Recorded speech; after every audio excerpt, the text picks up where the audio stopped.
The CBS Radio Mystery Theater presents...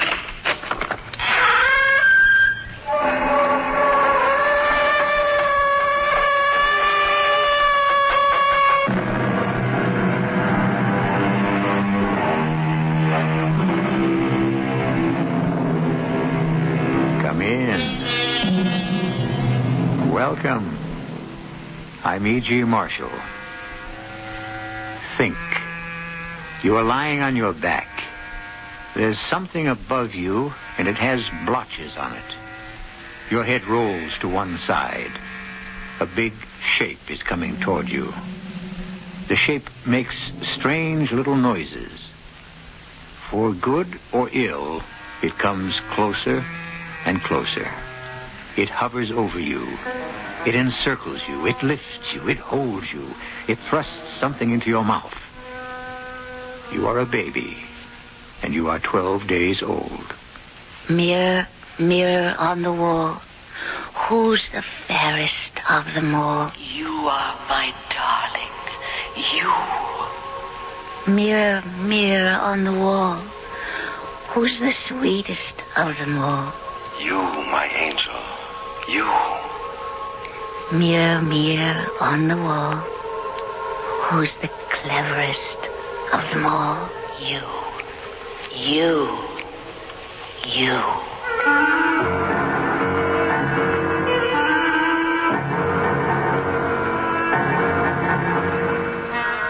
Our mystery drama, Mirror, Mirror, was written especially for the Mystery Theater by Elspeth and stars Marian Seldes.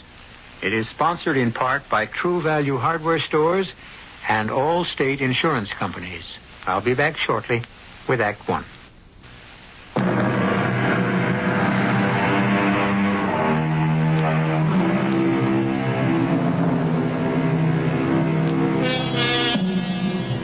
Think how hard it is to be a very young baby.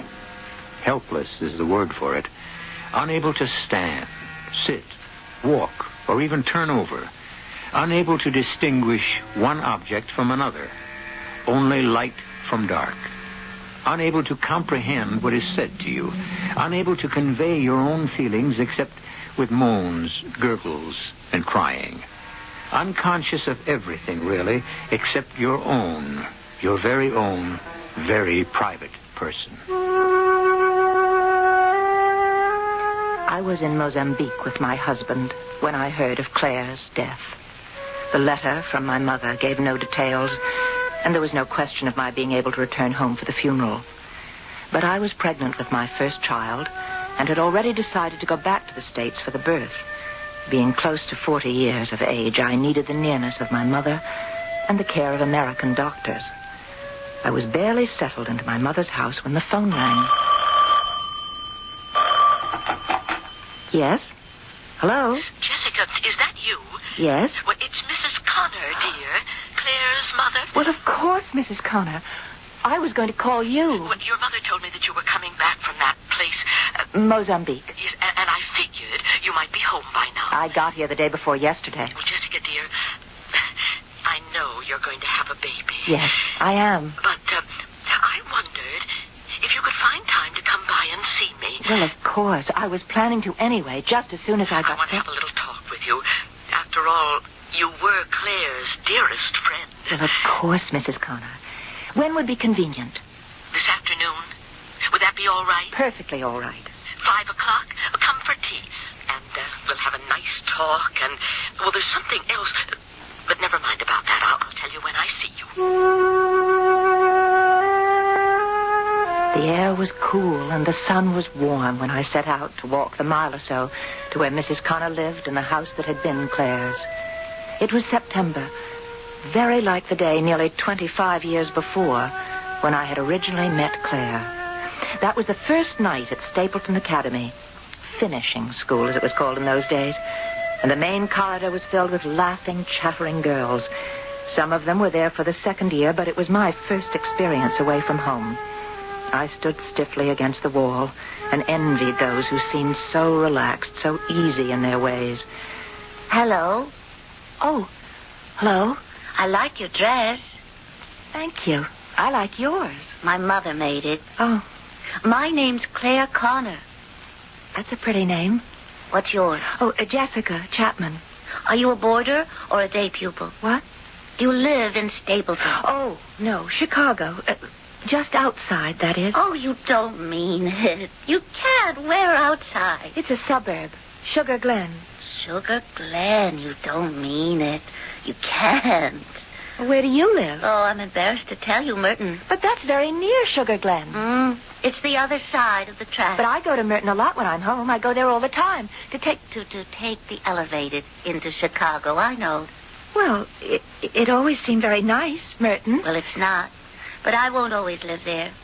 You see, someday I'll live in Sugar Glen or New York or Paris or Venice, one of those places. Listen, have you got a roommate or a room by yourself? I don't know yet. They haven't told me. Well, let's ask if we can room together. You want to? Oh, yes. Well, we'll have lots of fun. We'll be best friends. You want to? And we'll tell each other everything and not tell anybody else.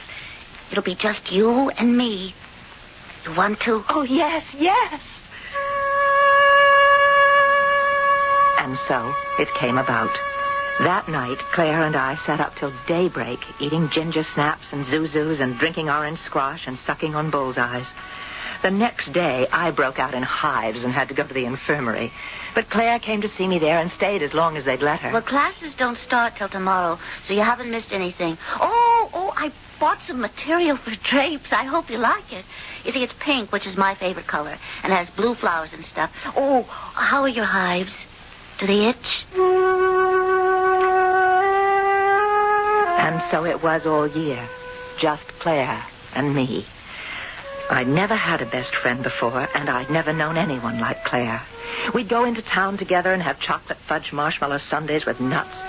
And sometimes we sneaked off to see a movie if it had Joan Crawford in it, because Joan was Claire's idol. One day we were in Stapleton, and we saw this little antique shop.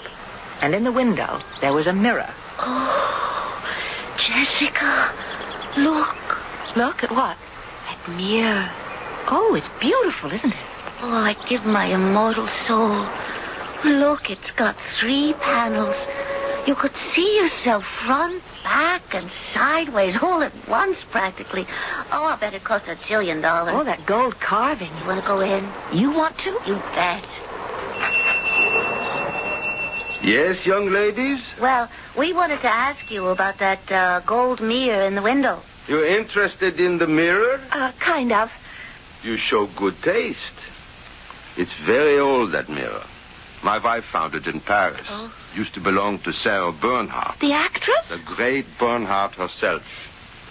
That's what they told my wife in Paris. Oh, well, is it, how much? Is it expensive? Priceless. That's what I thought. How much do you think you could spend? Well, not very much. How much is it? Well, I should get $500 for it. Come on, Jess. However, I'd take a little less. 400? Oh, I'm afraid we don't have anywhere near that. Thank you, anyway. Come back any time. We'll talk about it. Jeepers. $500. That's all the money in the whole world. You could save up for it. Oh, you know what my allowance is. $20 a month. That's the smallest allowance of any girl in the school. I felt awful for days after that. My family sent me $100 every month, and I never spent all of it. There weren't that many things to spend it on. Finally, it came to me that the thing that would make me happiest would be to give Claire the mirror. Jessica! Oh, Jessica!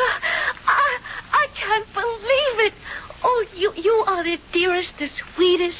You are my best friend. You are my only friend. It's you and me, Jessie.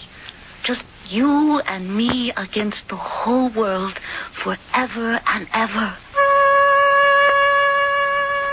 Remembering all this, I was smiling a little as I arrived at the house. But the smile faded as I wondered what I'd say to Claire's mother. There's so little to say at such times, and so much had happened since the days at Stapleton Academy. I needn't have been concerned, though, because Mrs. Connor did most of the talking. You and Claire were so close. Such dear friends, Jessica. You were her only friend, her only real friend. You understood her. I was very fond of her. Now, I've been going through her things.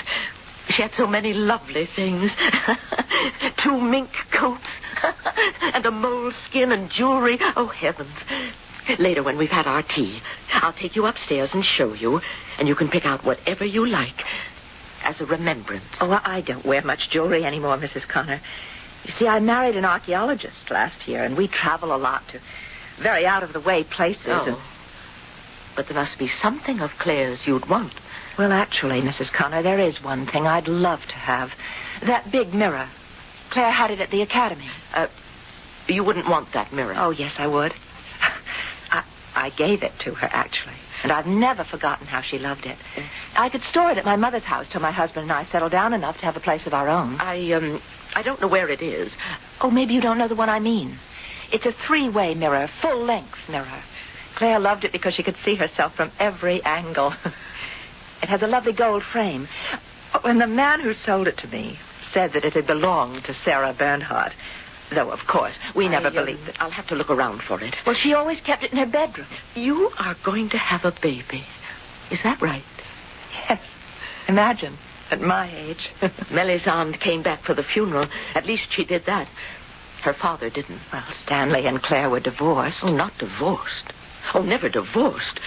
He just up and left her and took Melly with him. But Melisande wanted to live with her father, Mrs. Connor. Yes, and after all Claire did for her, from the instant the child was born, she raised her exactly the way she'd been raised herself, with all the care and attention.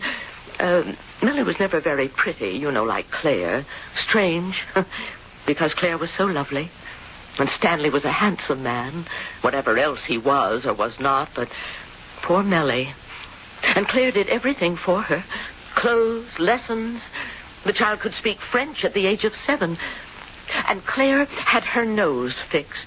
Gave her a cute little turned-up nose. And if Stanley hadn't snatched her off when he did, Claire was going to have her chin altered, shortened sort of to balance her nose, the way I had Claire's legs fixed. Oh, Claire had beautiful legs. Uh-huh. But she wouldn't have had if I hadn't had them broken and straightened. You had her legs broken? And straightened. It's a simple procedure. Claire was born with slightly bowed legs, unfortunately, but the operation made them absolutely perfect. Melly never had those advantages when she went to live with Stanley. When I saw her at the funeral, she had a certain chic, but it wasn't at all what Claire wanted for her. Stanley never did anything for her, not a thing. He just let her grow up. Precisely. Well, now, why don't we have our tea?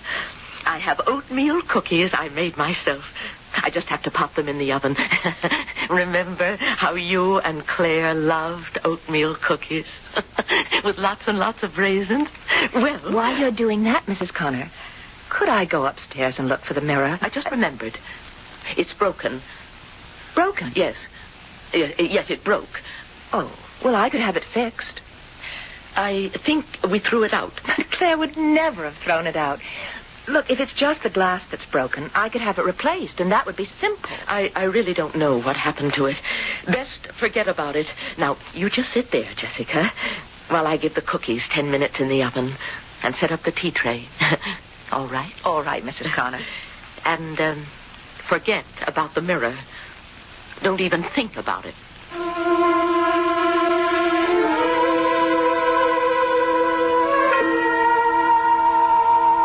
Have you ever tried not to think about something?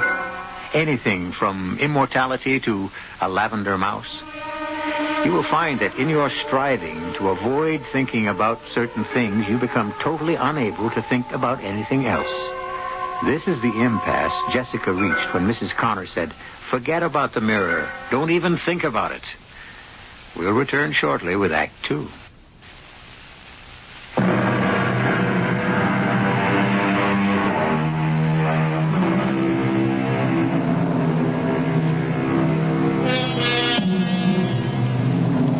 Has it ever bothered you, however slightly, that never, never will you see your own face?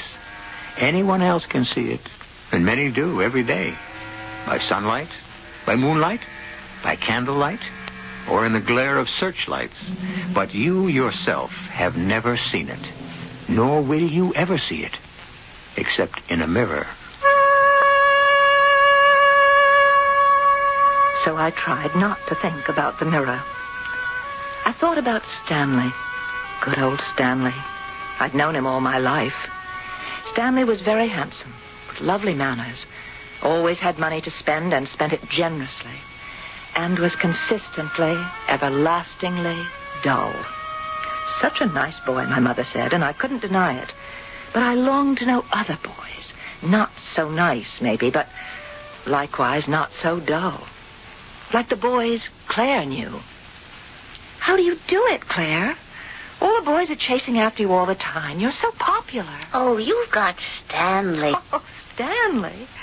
I want to know scads of boys the way you do. But they just don't know I'm alive. It's easy. You really want to know? Oh, I'll say the word. There's only 2 things you have to learn how to make a boy notice you. No fooling. You won't tell anybody else? Word of honor. Well, the first is, I had a dream about you last night. And if that doesn't work, you say, I have a bone to pick with you. I don't get it. Why would you say things like that? Because they're intriguing. You tell a boy you had a dream about him, he can't wait to find out about what you dreamed. Now, the same thing if he thinks you're a little mad at him. Not really mad, just sort of miffed. Comprenez-vous? I don't know if I do. Try it. You'll see. It works. Well, it didn't work for me. Maybe I didn't say it right. Most of the boys just gave me a blank stare. Once it worked, sort of, with Charlie Gale. He came up to me at the end of the dance and said, "Okay, what'd you dream about me?" And I said, "I forget." Because, of course, I hadn't ever dreamed about Charlie Gale, and I hadn't the forethought to think up some things. Charlie said, "Well, it couldn't have been much of a dream if you can't remember it," and he walked away. I never tried out I have a bone to pick with you. Because I was never really mad at anybody, not even miffed. I never got to know anybody that well.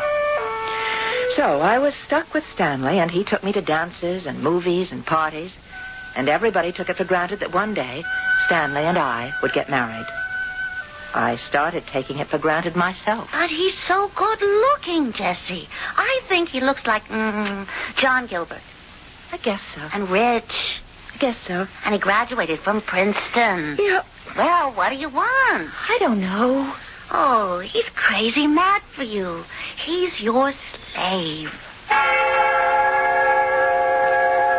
I was very fond of Stanley. I'd always been fond of Stanley. And my mother kept telling me that I'd love him once we were married, and I started to believe that. One night at my house, Stanley had come for dinner, and my folks left us alone after dinner because they trusted Stanley implicitly. And he and I had been talking in the desultory way we always did about announcing our engagement, setting a date, and whether to buy a house or rent an apartment. All those topics that sounded to me more as though we were going to open a small business rather than get married. When all of a sudden, Stanley jumped up from his chair. Guess what that nutty friend of yours said to me the other night? Who? Clare Connor. What'd she say? She said she had a dream about me. Can you tie that? Did you ask her what the dream was about? Well, sure. I was kind of, sort of... Intrigued? Yeah, sort of intrigued. Well, what was the dream? Some goofy stuff. You know how dreams are. Seems I was some kind of knight. Like Lancelot or Gawain, one of those. And she was Elaine, the lily maid of Astolat. And Merlin the magician was there, and he... And this was all in Camelot? No, it was right here in Sugar Glen. That's the intriguing part of it. Out on the golf course at the country club. Seems I rescued her from the sand trap on the 16th hole. I told you it was a nutty dream. Well, how would Claire know there was a sand trap on the 16th hole? She doesn't play golf. The Connors don't even belong to the club. Well, I know, but she walked around with me one day. Somebody stood her up for a date, and she didn't have anything to do. But wasn't that a nutty dream? Claire's family didn't belong to the country club. Not many people from Merton did. But I'd invited her there lots of times. Actually, I was sort of showing off. She was so pretty, so peppy. And in those days, being peppy was about the most important thing to be. And I wasn't peppy. I was shy and introverted, and lots of girls and boys, too, considered me a drip. It was very depressing to be considered a drip. But Stanley didn't think of me as a drip. He thought of me as a peach of a girl. And this made me, if not more loving toward him, at least more grateful. But then... Jessie, I've got to talk to you. What about? What's the matter? I think Claire's mad at me. What about? I don't know. That's just it. I saw her at the sweet shop this noon. She was with Charlie Gale, and they were right at the next table, and all of a sudden she leans over and she says, "I've got a bone to pick with you, Stanley Sherman." Naturally, I said, "Why? What have I done?" And she said, "Tell you later." I thought maybe she told you. No, Stanley, she didn't tell me. Not that I give a hoot, but I hate to have anybody mad at me. You know how it is. Oh, sure. I know how it is. I knew how it was, all right. And I knew I was losing Stanley. Claire's line was working on Stanley. My Stanley, who didn't have a line any more than I did. You know what Claire was mad at me about? What? Because I hadn't called her up for 2 weeks. I hardly ever call her up, except once in a while when you're busy. And I asked her a couple of times if she wanted to walk around the golf course with me, because I couldn't find anybody to play with. She wanted to carry my clubs, but of course I wouldn't let her do that. Of course you wouldn't. But she was awfully interested in the game. She said she'd take some lessons, only of course you can't do that unless you belong to the club. I may have said something about teaching her myself. She says I did.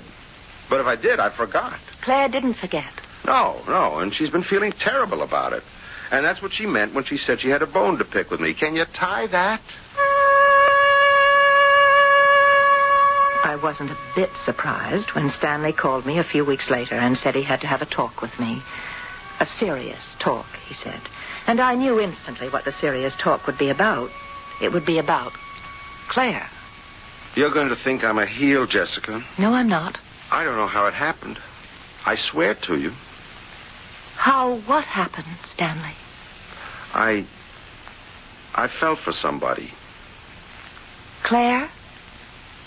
How did you know? I just knew. Your best friend. I'm an awful heel.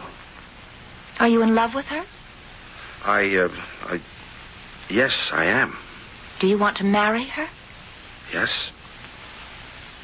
Well, then, do it. You mean it's all right with you?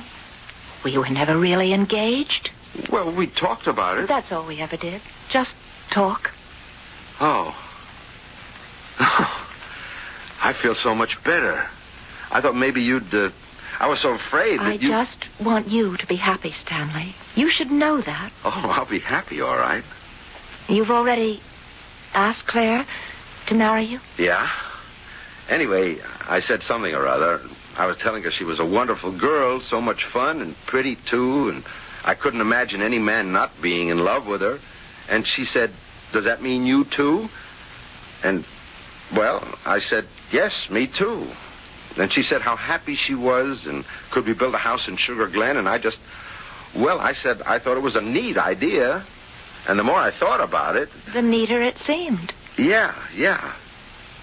Oh, Jessie, you really are a peach. There's not many girls would be so understanding. I told you. I just want you to be happy. You know what Claire said after we got it all settled about the house and everything? You know what she said? What did she say? She said, "It'll be just you and me, Stanley. You and me against the whole world till death do us part." And right then I knew she was the girl for me.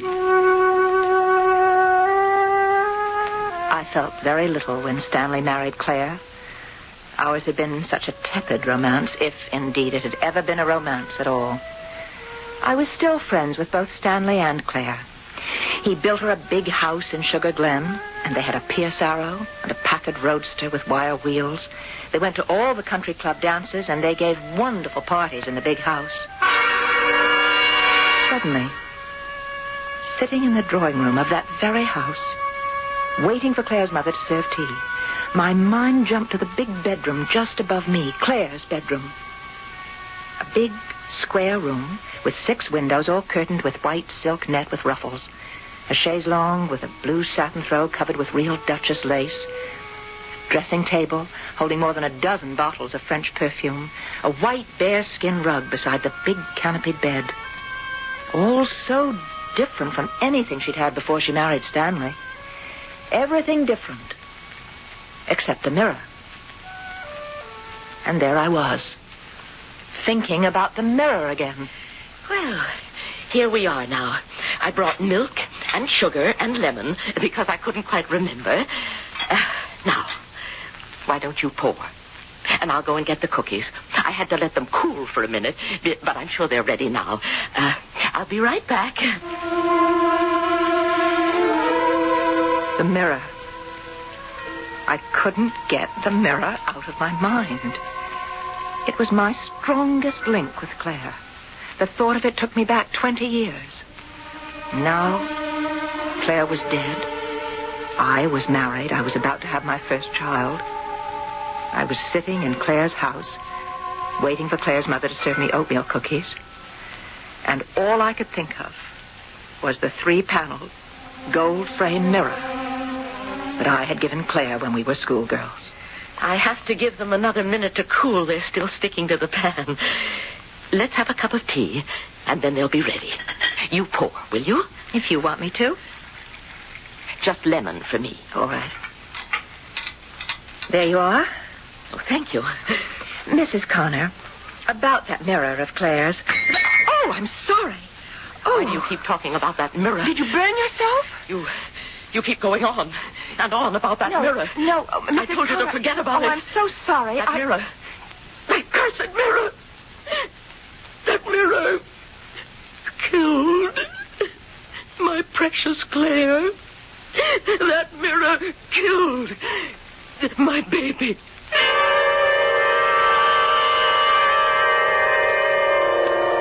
Are you wondering how an inanimate thing like a mirror could murder a living person? How a thing of gold and glass and quicksilver could bring death to a woman of flesh and blood? How a thing of ornamental beauty and some practical use could prove fatal to its owner? We'll tell you how when I bring you Act 3 in a moment.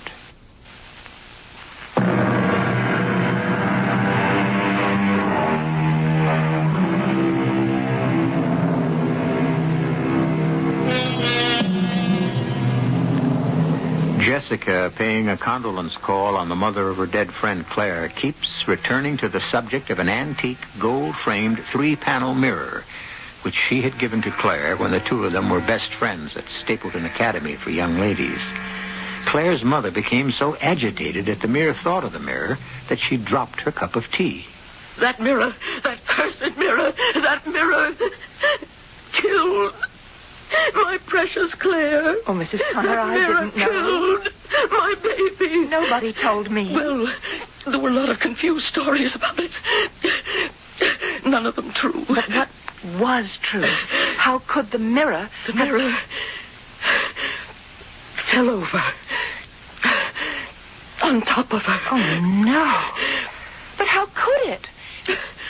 I don't know. It was very old, of course, and I suppose it had got to be very rickety and unstable. But it just doesn't seem possible. There was glass all over the floor. Claire was cut horribly. She bled to death. Oh, Mrs. Connor. She was all alone in the house. I'll never forgive myself for not being there. But you couldn't have known. Not possibly. You can't blame yourself in any way. I came here to live with her, you know, after Stanley deserted her and Melisande went to live with him. So I moved in and we tried to make some kind of a life. I remember Claire said to me, "It's just you and me now, Mummy. Just you and me. Like when I was little." And then not to be there when that terrible mirror killed her. We won't talk any more about the mirror, Mrs. Connor. I am so sorry that I kept bringing it up, but I didn't know that it had any... You won't want the mirror now, will you? Well, we'll just forget all about it. I think that would be best. Well, now, tell me about yourself. You're going to have a baby? Yes, at my age. I hope it's a little girl. A pretty little girl that you can dress up in lovely clothes and teach all sorts of things. How to get along in the world. It's not easy for a woman, you know, as I used to tell Claire. Oh, I don't think it's easy for anybody. Oh, maybe not, but especially a woman. Oh, heavens, I completely forgot about the cookies. Never mind about the cookies. I ought to be getting on home. Well, I could wrap some up for you to take with you. No, never mind. I think you need to be alone right now. I'm afraid I've upset you. Oh, that's all right, my dear. You didn't know. I'll come back another time. If you do that, dear. And we'll talk some more about Claire.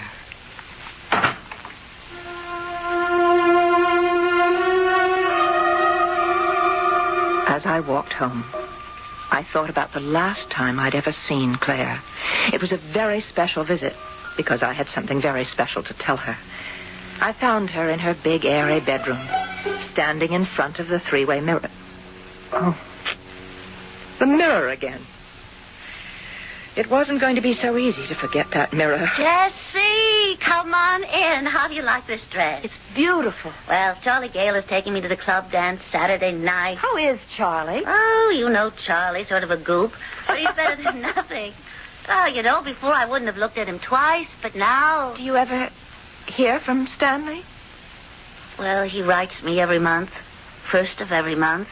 When he sends me the check. He doesn't write anything except tell me how he's doing. So I don't know how he is. Oh, well. I married a millionaire. And look how it turned out. Claire, I've come over on purpose to tell you something. Oh, what? I'm getting married. You what? It's true. I'm getting married. Who to? Well, you don't know him. His name's Bob Orlovsky. He's an archaeologist. Oh, what kind of name is that, or Orlovsky? We'll be traveling a lot. He goes on digs. That's what they call those expeditions where they dig up old ruins. And I'll go with him. Is he good looking? Well, not very. But he's a beautiful person, and I love him a lot. Am I going to meet this beautiful person? I'm afraid not. I'm going to meet him in New York, and we're going to get married there. And then we'll be leaving right away. But you're not going to have a wedding? Well, I'm a little old for that, don't you think? No, we'll just get a judge or somebody like that to marry us, and then we'll be off the next But day. doesn't your mother want you to have a wedding? She doesn't care. I think she's so happy to get me off her hands. Aren't you ever coming back to Sugar Glen? Well, eventually. Maybe. We don't know. Oh, we'll probably visit from time to time. Well, what'll I do without you? You'll be all right. I suppose. You always manage somehow. Look, I have to be going. Oh, yes. Goodbye, Jessie. Be happy. I shall. I know I shall. Yes. Well, write to me when you have time. Well, of course I will. Goodbye, Claire. Best friend. Bye. I had gone only a few steps down the hall when I heard Claire's voice. I thought she'd remembered some last-minute message for me, so I'd gone back. The door of her room was still open. Claire stood before the three-way mirror, and she was speaking not to me, but to her own reflection, speaking softly, tenderly, lovingly. It's just you and me now, sweetie. Just you and me against the world. It's you and me, honey. Just you and me. From somewhere, and who knows where, had come other voices, soft, tender, loving. My sweet baby. You're so wonderful, Claire. Claire, you're so popular. So peppy and everything. My beautiful, precious girl. All those boys chasing you? Darling child, adorable girl, dearest heart, so lovely, so wonderful. Walking home, it all came back to me. But how much of it had really happened? I had seen Claire, dressed in her pretty ball gown, standing in front of the mirror. That much had been real. I was sure of that. And I had heard her talking to her reflection. I was pretty sure of that. But where had the other voices come from? Her mother's, Stanley's, my own. Had they drifted down the years to echo themselves at that particular moment? Or had they emerged from my own mind, so attuned to Claire for so long, so worshipful of her person, her ways, her personality, her whole self? I began to understand a little. Everyone who had known Claire intimately had adored her. First her mother, then me, then Stanley. All of us her devoted acolytes. Only Melisande, her own daughter, had refused to bow down. I wondered, had we, the three of us who worshipped her, been picked for that very reason? Or had it been some lack in us, some deficiency, that made us seek her out? Some feeling of incompleteness that made us need someone stronger, surer, someone who seemed so enviable in every way. Lost in my own reflections, I was not at all surprised when I reached home, and there, sitting on the front steps, was Stanley. It seemed very right that he should be there. Hello, Jessie. Stanley, I heard you were in town. I'm going to have a baby. Yeah. I heard that, too. That's wonderful. I think so. How are you, Stanley? Oh, same as usual, I guess. How's Melisande? Great. Mellie's just great. Oh, good. I'm glad. Could we sort of sit down on the steps, talk for a few minutes? We can go inside. No, this is all right. Unless you'd rather. No, this is... Okay. Swell. Well, you look wonderful. Absolutely wonderful. It's being pregnant, does it? Really? No. Being happily married is what does it, but being pregnant is extra. Yeah. I sure missed the boat with you, Jessie. Oh, we wouldn't necessarily have been happy, married to each other, Stanley. Maybe not. I ever tell you why I left Claire? No, you didn't. I'm not very quick at catching on to things. Took me about a year to find out why Claire married me. It was to show me off. Oh, Stanley. Yep, to show me off. It wasn't the money. The money was important, but it wasn't just the money. It was other things. Now, you may not agree, but I'm not bad looking. You're very handsome. Well, I was. You still are. And that was important to Claire. She was always after me to get my suits made in London, Bond Street, that sort of dribble. And I wasn't allowed to wear the same suit 2 days in a row. That's hard. And it was important to Claire that I had, well, what you'd call good manners. You always had good manners. I remember very well. I was brought up that way. I didn't have anything to do with that. And she liked it that I could speak good French. But that was because I took French in school, 6 years of it. It wasn't my fault I could speak good French. It didn't have anything to do with me. And I knew a lot about food. Well, my mother knew a lot about food, so naturally Claire didn't have a chance to learn all those things while she was growing up. But those things didn't have anything to do with me. They were all learned things. You know what I'm talking about? Yes, Stanley, I do. I got the feeling like some tailor's dummy ordering fancy food in perfect French. Stanley, that's really very funny. So, I left. And Millie went with you? Yes, because she was turning into a little dummy, too. I mean, a little mannequin with perfect clothes and perfect manners. Yes, and a perfect French accent. Yeah. And she couldn't stand it either. Do you know where I've just come from, Stanley? No, where? Your old house. The one you built for Claire. I went to see Mrs. Connor. She wanted to talk about Claire. I ought to go see her, I know. But I didn't even go to the funeral. Melly went. Mrs. Connor told me. And she told me the awful way Claire died. Yeah, that was pretty awful, all right. And it was especially awful for me, because I gave her that mirror. I know. When you were in school together, she loved that mirror. It's so hard to see how it could have fallen on her. I mean, it was very sturdy, you know, even if it was old. What do you mean, fell on her? The mirror fell over on her and cut her. Oh, didn't you know? You must have. She bled to death. It didn't fall on her. Mrs. Connor told me. She smashed it. She put her fist through it. You can't mean that. How do you know? Well, Melly told me. Melly saw the mirror. 3 big holes, one in each panel. But she was cut all over. No, she wasn't. Just the main artery in her right wrist. The mirror was still standing when they found her. Why? Why would she do a thing like that? I don't know.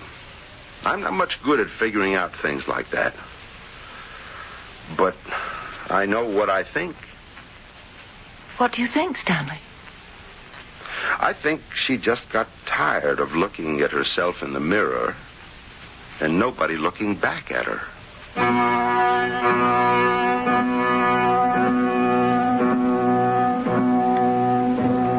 And so we come back to the very young baby, the one we mentioned at the beginning of our story. 12 days old and unconscious of everything but his own small self. Perhaps by now he has discovered his fist. Later on, he will discover his toes and other interesting parts of his body.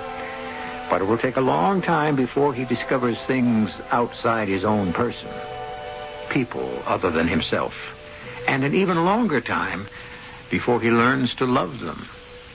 I'll be back shortly.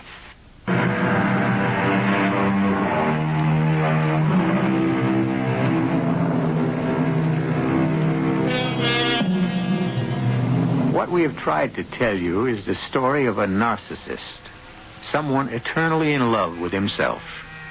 In this instance, herself. All of us are susceptible to this affliction. We all continue to dote on ourselves long past the age when we should be turning our interest elsewhere. But we never do completely. And the result is that the world is largely populated by very large babies, by children grown old. Our cast included Marian Seldes, Carmen Matthews, Marian Haley, and Nat Polen. The entire production was under the direction of Hyman Brown. And now, a preview of our next tale. Good Lord. Oh, no. Not again. Our room's been ransacked. What a mess. Every drawer open.